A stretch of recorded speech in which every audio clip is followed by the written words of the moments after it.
Welcome, traveller of stars.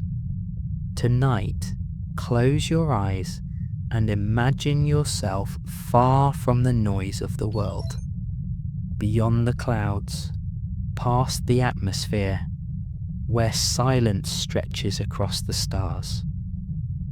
In this bedtime journey, you are the explorer. You'll wake up inside a lunar habitat and spend a full day walking the moon's quiet surface. You'll discover ancient craters, receive a message from home, tend to a garden that grows beneath alien skies, and finally fall asleep beneath Earth's distant glow. This is more than a story. It's an experience designed to soothe your mind, stir your imagination, and gently guide you into peaceful dreams. So take a deep breath and let yourself drift.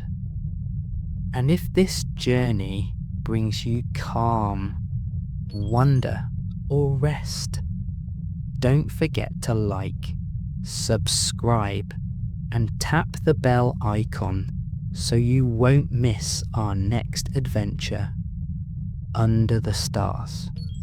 Now, let's begin. You open your eyes to a glow, soft, silvery, like dawn filtered through dream. But it's not Earth's sun sneaking past curtains. It's moonlight, reflecting off the polished interior of your lunar habitat. The room is still, perfectly still.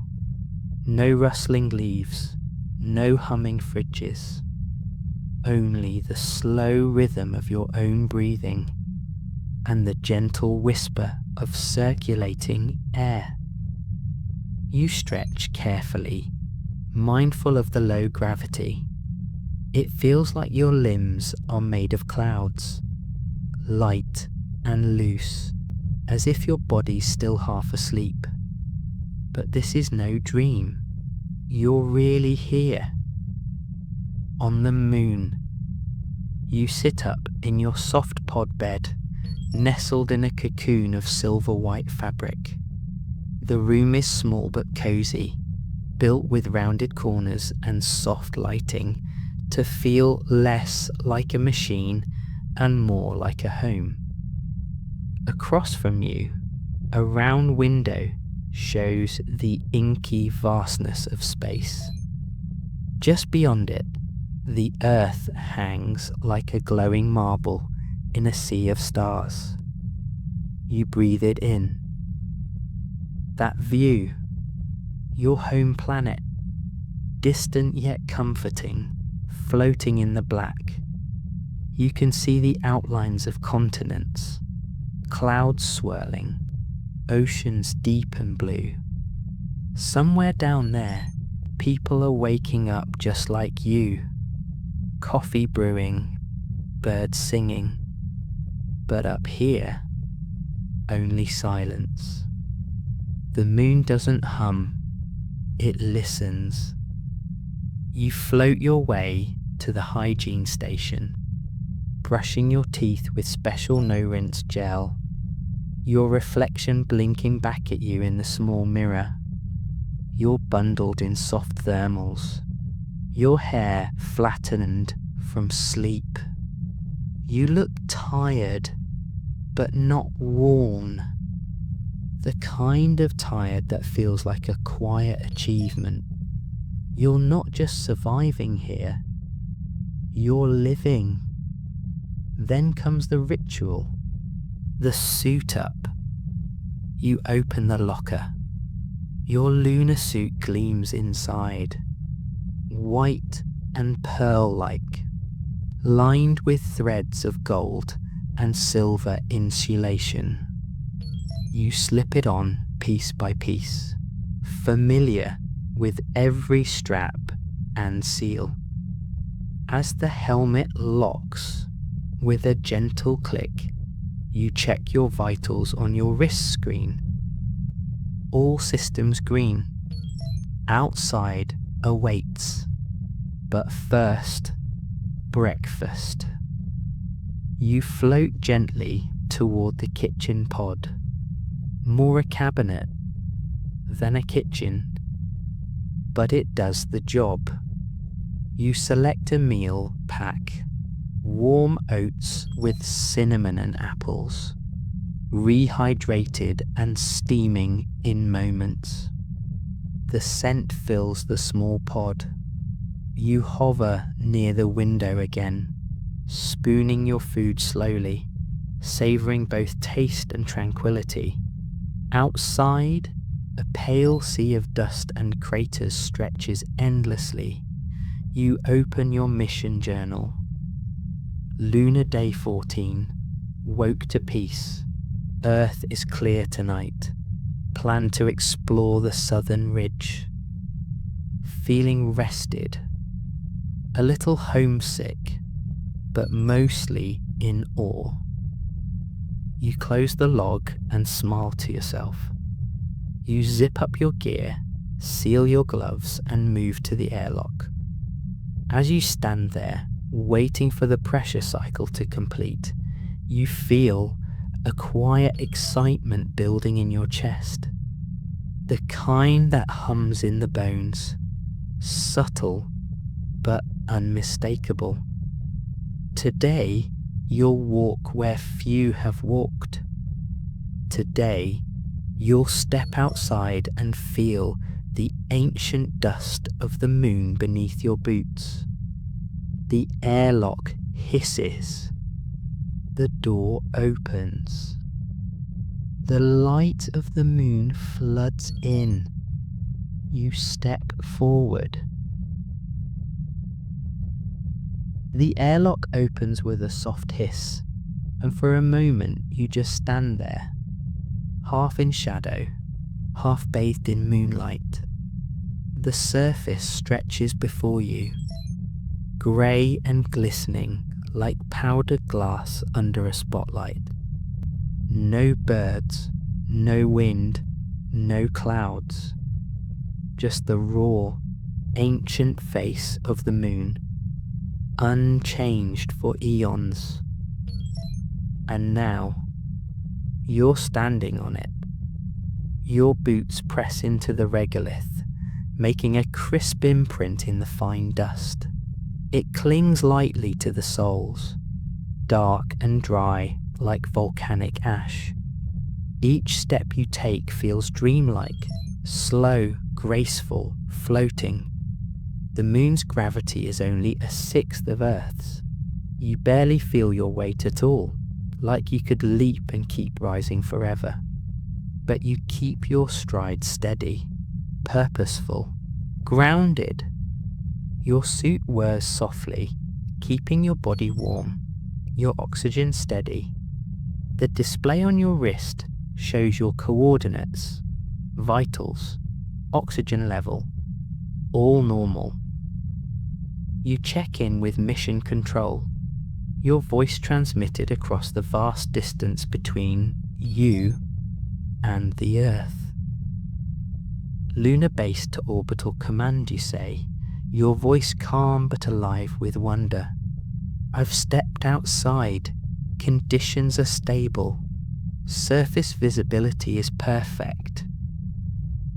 A soft beep, then the delayed reply. Copy that, lunar base.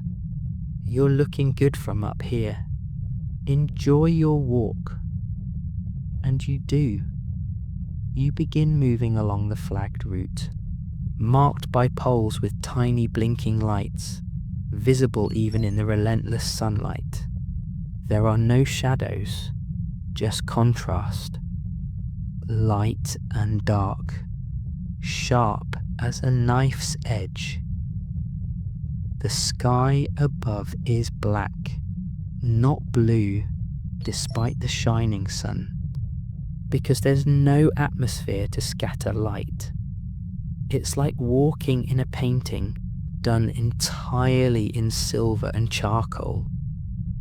You pause at a small ridge, taking in the view.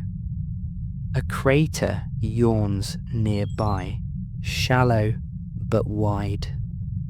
Its edges are crisp, untouched. You move closer, using a handheld scanner to analyze rock formations.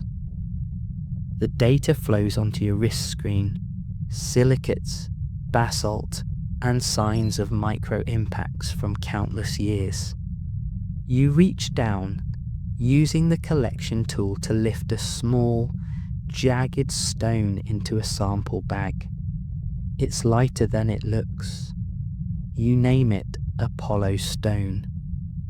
Your thoughts wander as you walk, not with worry, but curiosity. What else lies beneath the dust? How many footsteps have graced this ground? A few dozen astronauts before you, yes, but compared to the span of lunar time, they're like footprints in fog. Faint, fleeting. You stop to take a picture. The camera floats on a small drone, circling you slowly. You raise your gloved hand in a quiet wave, knowing the image will travel all the way back to Earth, to someone watching, smiling, maybe even wishing they were here too. From this vantage point, the lunar landscape seems endless. Hills roll softly in the distance. Mountains shimmer with silvery rock. You begin to ascend a gentle incline, heading toward the southern ridge marked on your day's itinerary. You reach the crest and gasp, not from exertion, but awe. Below is a wide valley, streaked with ancient lava flows, frozen in time. In the far distance, the shadow of your habitat stands like a tiny, white tooth on the edge of the void. The silence is absolute, but not empty. The moon doesn't speak, but it tells stories. You can feel them in every ripple of dust, in every glint of rock.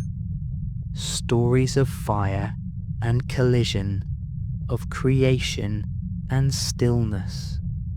And now, your story joins them.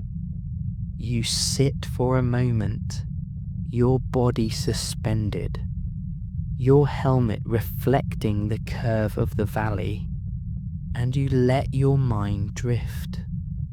You remember your training, your launch, the moment you saw Earth shrinking behind you. You remember laughter in the ship, the tight hug from your flight partner before disembarkation, the quiet promise you made to yourself. Make this count. And it does. Every second, you begin your descent into the valley, slow and careful. The soft crunch of dust under your boots is all you hear. You pause now and then to mark a rock, record a scan, and once just to look up and stare into space. Earth is there, blue and bright, still watching. You whisper, "I'm still here," and move on. You reach the edge of the valley just as the light shifts.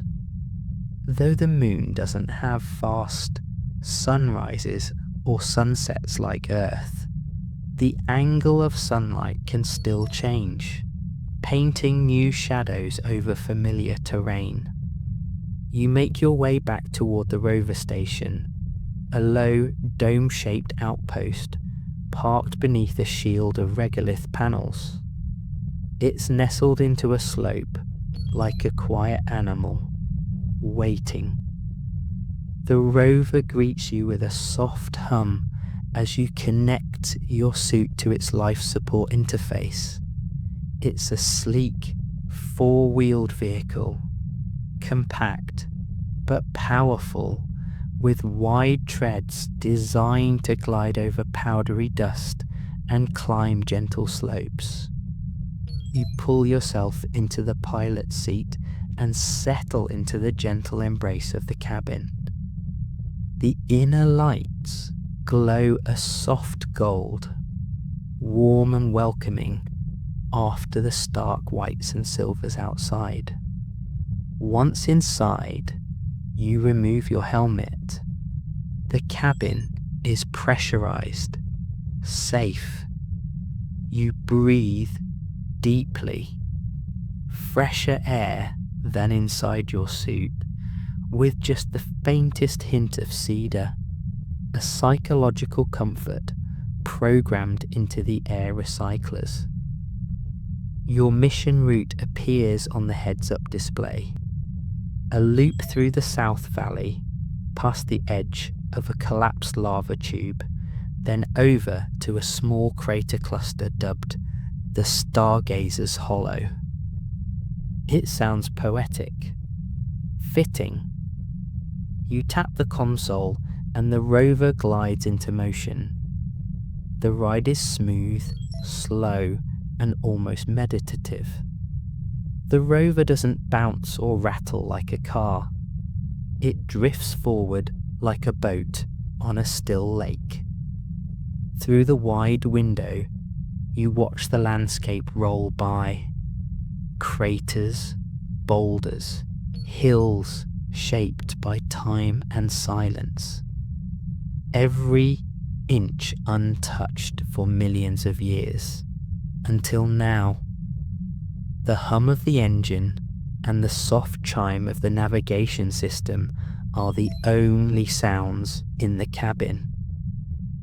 You sip from a water pouch, watching the moon pass like a dream outside the glass. Soon, you reach the edge of the lava tube, a long, winding trench with dark shadows nestled in its center. You pause the rover and step outside once more, your suit sealing around you with practiced precision. You walk to the edge, kneeling slightly.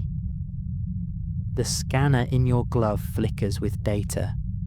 This tube was likely formed by molten rock tunneling through the lunar crust, then draining away and leaving behind this hollow.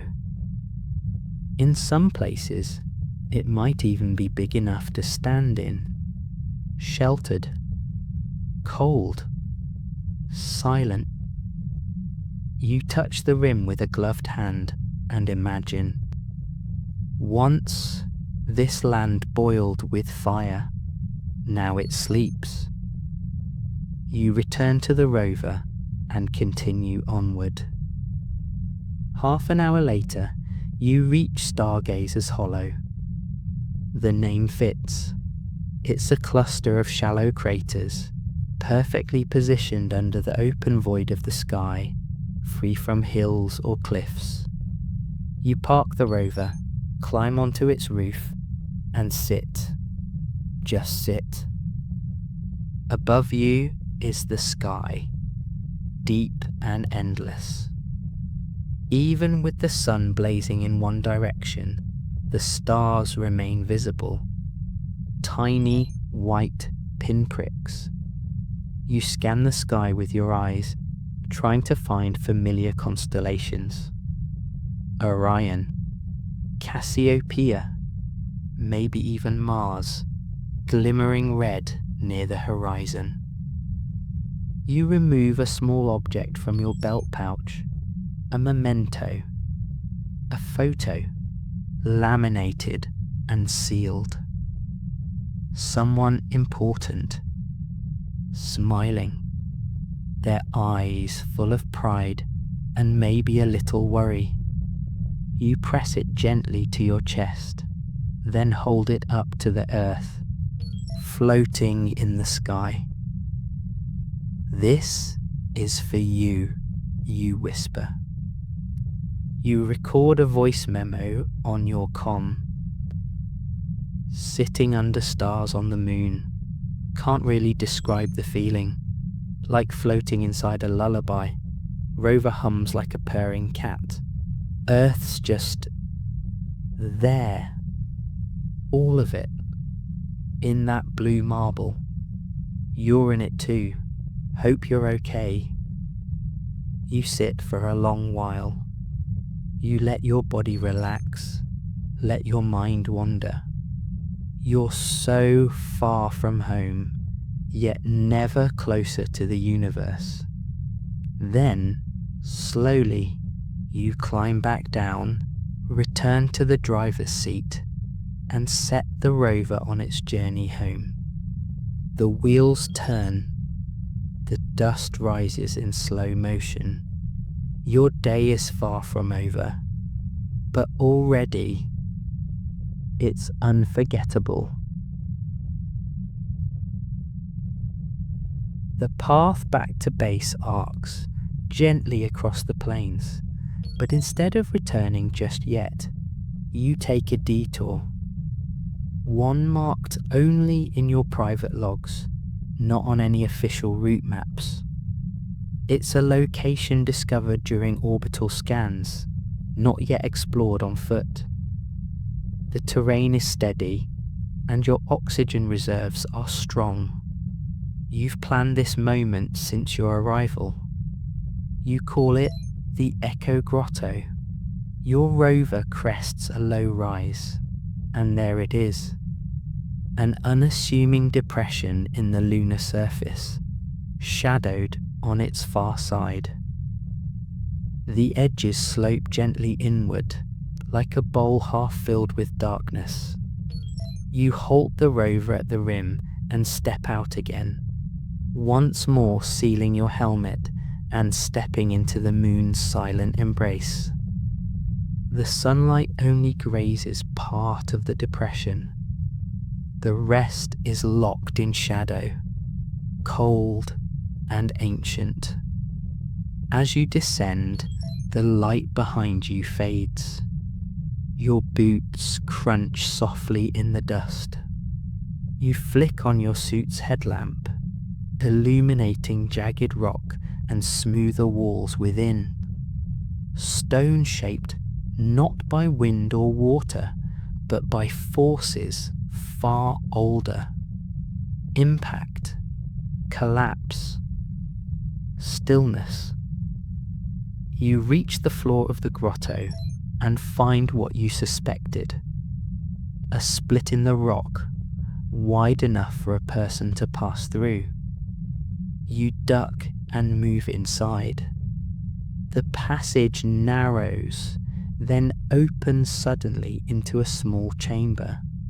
A cave hidden beneath the moon's skin. Here, the silence feels thicker. Your breath, soft and regular, sounds louder than usual inside your helmet. You step slowly, your lamp flickering over strange textures. One wall glints. Ice. Just a trace, but real. Preserved in a crack between two old stones. You hold your scanner up. Water molecules. A trace signature. Cold as eternity. You sit on a smooth rock near the wall and switch off your lamp. The darkness is absolute. Not even stars. Not even the earth. Here, for the first time, you feel time itself. Not the ticking seconds of a clock or the gentle unfolding of a day, but the weight of eons. This cave has been here for billions of years. Long before you, long before humans. It has never heard a voice, never seen a footprint, until now. You speak very softly. Hello. Your voice echoes, small and strange, bouncing off ancient stone. It's a moment of stillness that feels like it could stretch forever. You're not lonely here. You're surrounded by history, by time, by a kind of quiet you didn't know existed. You open your voice recorder again. In the cave now, ice in the walls. This place feels like it remembers everything. A shadow from the start of the moon's life. I thought it would feel cold or spooky, but it doesn't. It feels honest, like the moon is letting me in. Just a little. You stand and gently touch the icy rock. Your glove leaves no mark. You turn slowly and begin your walk back toward the entrance. As you emerge from the shadows, sunlight returns, flooding the rocks with pale brilliance. You pause at the grotto's edge, turning to look back at the darkness. Then you seal that memory inside you and move forward, back to the rover, back to the light. You guide the rover back toward lunar base, your path lit now not only by sunlight, but by the soft golden hue of the moon's late afternoon.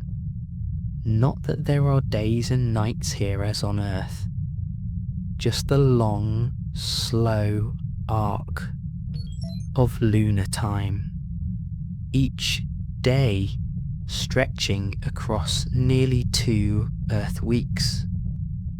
But the light is changing, slanting. You feel it. You pull up to the airlock and cycle through. Inside the habitat, the quiet welcomes you back like a familiar voice in an empty room. You remove your helmet, feeling the subtle warmth of filtered air on your skin. The scent of lemon balm drifts from the wall diffuser, small comforts the engineers on Earth included to ease the silence. You float back to the main module, stretch out on the padded bench, and let yourself relax fully for the first time all day. The floor below your feet vibrates slightly. An alert from the comms console. A message. You drift over and tap the screen. Incoming transmission. Earth. Personal priority. It's not scheduled. It's not from mission control. It's from home. You swallow gently, heart quickening just a little. These messages are rare, limited bandwidth, high cost, long delays. But here it is. You press play. A face fills the screen. Soft lighting, familiar eyes. Their voice is quiet, tinged with emotion. Hey, you. We just watched your update. I couldn't believe the part where you were walking along that crater rim. It looked like something out of a dream. You look so small and strong and alone, but not in a bad way. They laugh gently.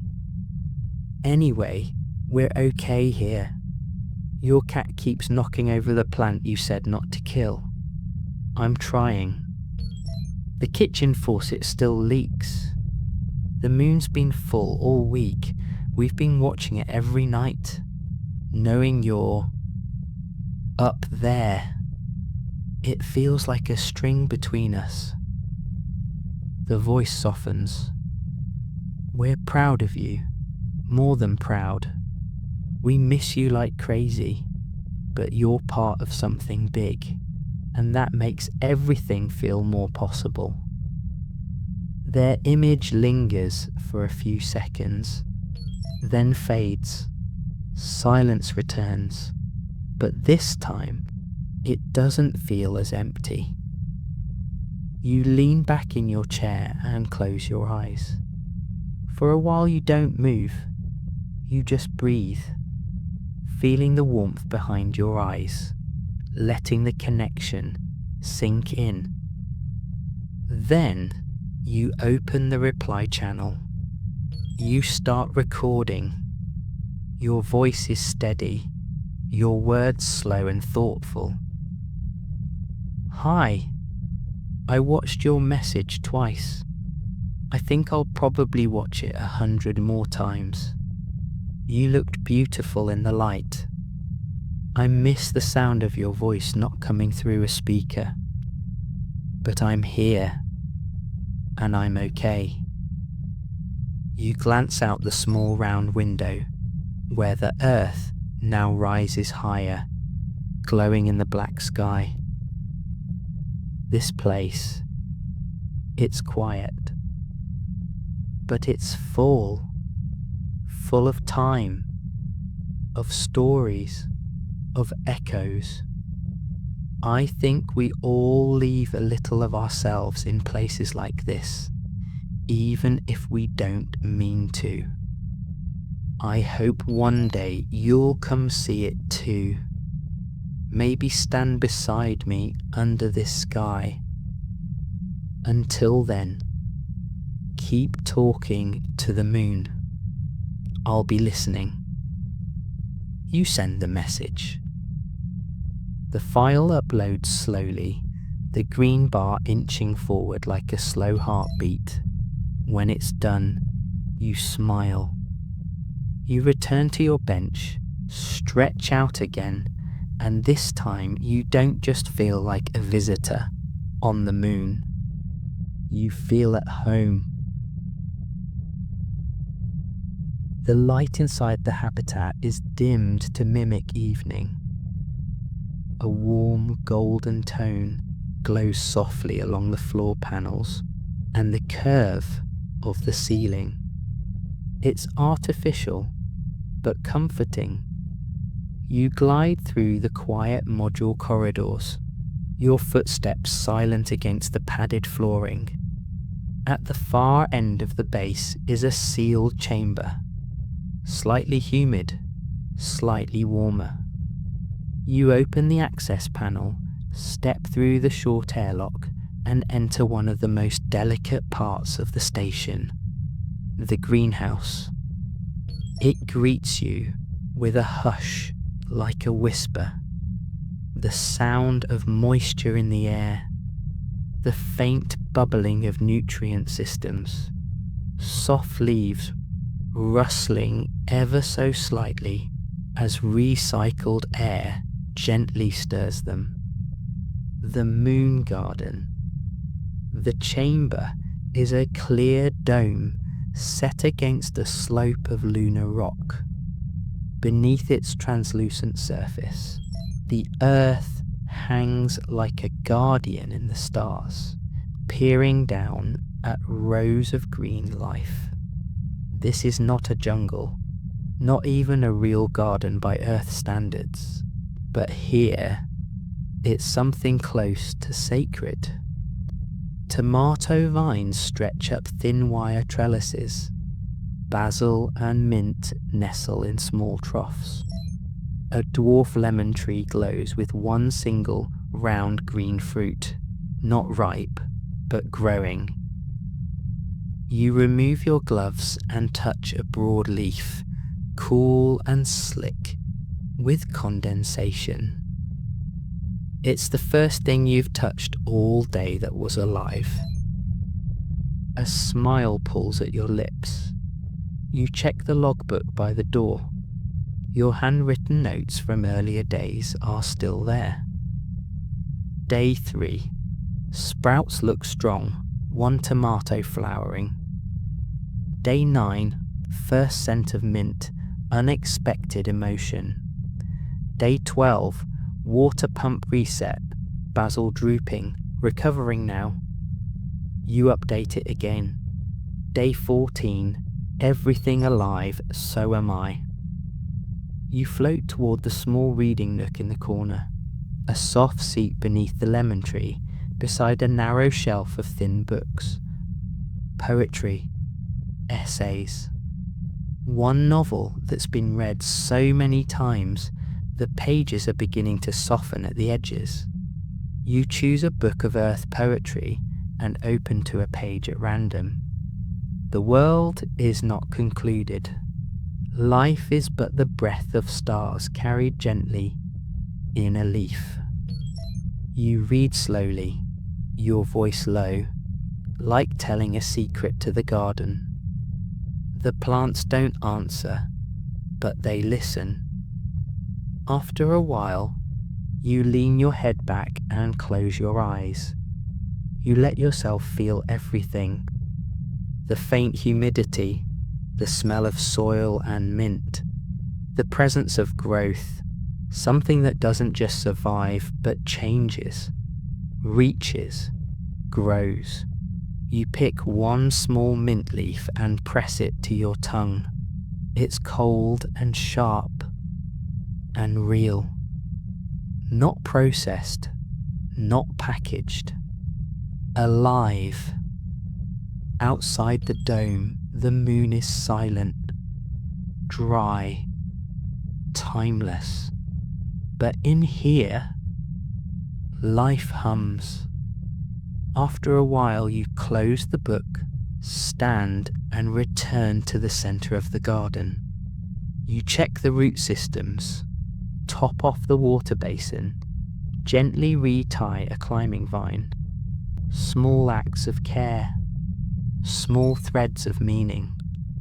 Then, just before you leave, you turn back and take one last look. The earth glows through the dome, nestled between curling green leaves and vines. For a moment, it feels like you're not on the moon at all, but somewhere between worlds. You exhale, deep and full, and you whisper, "Thank you." The moon doesn't sleep.